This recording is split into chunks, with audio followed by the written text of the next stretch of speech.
मातृ शक्ति वंदन अधिनियम है वो आ रहा है। इसके लिए 3 दिन का विशेष सत्र बुलाया गया है, लेकिन उसके पहले सियासी रूप से लाभ हानि आकलन इसका किया जा रहा है। बीजेपी अभियान चला रही है, जगह जगह स्वागत हो रहे हैं और इसके पीछे की मंशा यही कि ये पता चले कि महिलाओं को भागीदारी बीजेपी ने दी है। क्या यही मंशा है शताब्दी जी?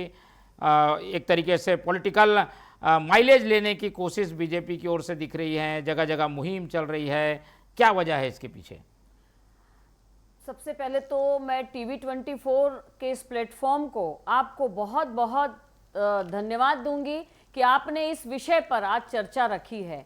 इस प्लेटफॉर्म के माध्यम से न केवल पूरे देश की अपितु पूरे प्रदेश की महिलाओं को मैं बहुत बहुत बधाई देना चाहूंगी और सभी मातृशक्ति का अभिनंदन। यह जो मातृशक्ति वंदन अधिनियम है, ये मातृशक्ति वंदन के साथ साथ यह देश की महिला का अभिनंदन करता है और इस अधिनियम के माध्यम से ये जाहिर होता है कि यत्र नार्यस्तु पूजन्ते रमन्ते तत्र देवताः केवल कहावत या केवल मंत्रों तक सीमित नहीं है, अपितु भारतीय जनता पार्टी ने मोदी जी के नेतृत्व में इसको सिद्ध कर दिया है। क्योंकि जब तक आधी आबादी को हम बराबर का दर्जा नहीं देंगे हर क्षेत्र में, तब तक हम ये नहीं कह पाएंगे कि वास्तव में विकास हुआ है। आज देखिए सामाजिक क्षेत्र में, आर्थिक क्षेत्र में, आप देखिए विज्ञान के क्षेत्र में, आप देखिए जिन क्षेत्रों में भी, सैन्य शक्ति के क्षेत्र में महिलाओं ने अपना परचम लहराया है। आज पिछले 1.5 दशक में नरेंद्र मोदी जी की सरकार ने पहले महिलाओं को सर्वांगीण रूप से तैयार किया, उनका सर्वांगीण विकास किया। ऐसा नहीं कि अचानक से, जिस प्रकार से पंचायती राज का जब अधिनियम आया था तो अचानक आ गया। महिलाओं ने तो कभी दहलीज भी नहीं रांगी थी, उन्होंने तो अपने जेठ के सामने घूंघट भी नहीं उठाया था और जहां जेठ होते थे सरपंच, वहां बन गई उनके छोटे भाई की बहू। अब वो अपने घूंघट के अंदर से 18,000 में साइन कर रही है कि 1,80,000 में, उसे नहीं मालूम होता था। लेकिन अब ऐसा नहीं होगा।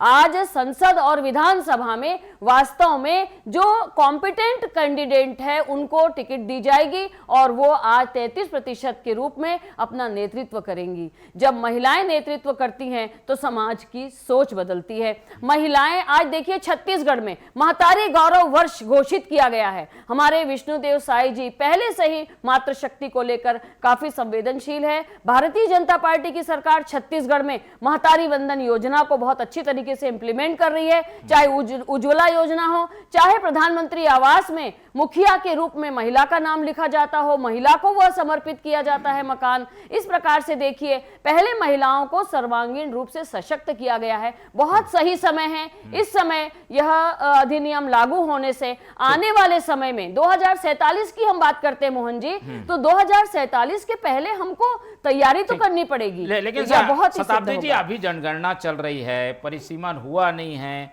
अचानक से 33% आरक्षण हो जाएगा तो कोई संतुलन नहीं बिगड़ जाएगा? देखिए लागू तो 2029 में होगा ना, लागू 2029 में होगा, दोनों काम पैरेलल चलेगा।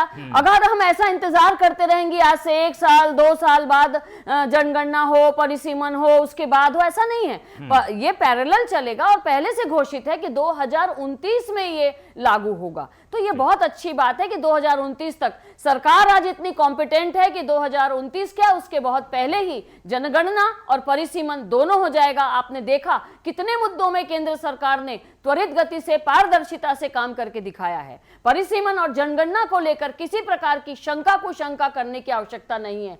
और दूसरा, मैं अभी सुन रही थी आपकी रिपोर्ट में कांग्रेस के लोगों का कहना है कि नींव तो हमने रखी थी, ये तो केवल शगुफा है, ये तो राजनीतिक लाभ उठाने की बात है। आपके हेडिंग में भी आता है कि सियासी रण, तो सियासी रण बनाया किसने? आज जो लोग इसको सियासी रण बनाने की कोशिश कर रहे हैं, जनता उनको देख रही है, देश की नारियां उनको देख रही हैं कि आप नारी विरोधी हैं, आप महिला विरोधी हैं, हमेशा आप गिरा देते हैं। आपने क्यों नहीं अपने कार्यकाल में इसको पारित करवाया? नहीं पारित करवा पाए ना, तो सभी दलों से चर्चा करना, सभी दलों का मतैक्य करना और उसके बाद पारित करना, इस सशक्त नेतृत्व के माध्यम से ही हो सकता है। और बहुत सही समय है, आज एक सशक्त नेतृत्व देश को मिला हुआ है और मातृशक्ति के लिए बहुत अच्छा समय है।